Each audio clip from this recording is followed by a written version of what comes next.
kind of natural elements, but we are trying to maintain Mother Nature, so that's a very, very difficult thing. Also in Japan, they are building things above water, Tony, and it's normally it's ocean or sea, Tony. So you can imagine sometimes Mother Nature will take back what she did last over.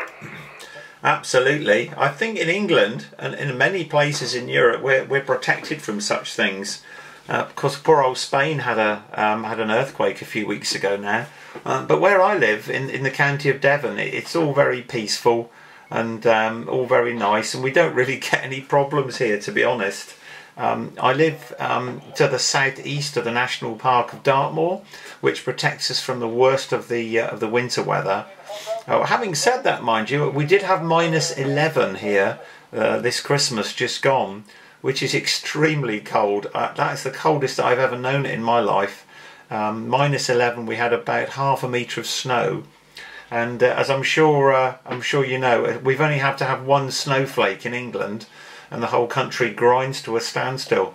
Well, I actually quite enjoy the snow. I think I should have been born a Scandinavian, because let me see, I did 12 years as a driving instructor. I worked as a driving instructor working for myself. I work in the ambulance service now, and I used to teach people how to control their cars when driving on slippery surfaces, and I used to use a skid pan to demonstrate and to teach people.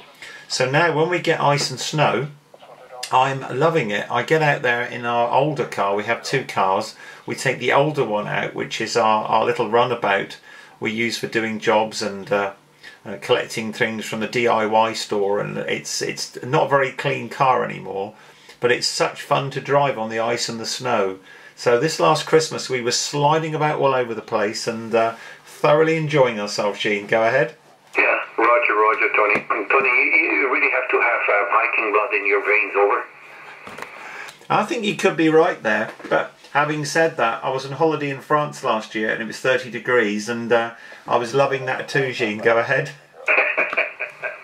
You have moods turning like a windmill, over. Sorry, Gene, say again, over. I say your mood is like a windmill. It's turning all the time, over. Well, I think you have to be flexible in the modern world, Gene. You have to be flexible. It's a bit like the radio. Sometimes it works and sometimes it doesn't.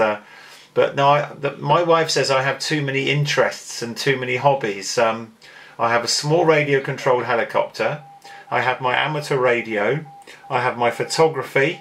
I have my mountain bike, and it goes on. And of course, I have playing with my kids as well. So I think I'm a bit of a child at heart. You know. Go ahead.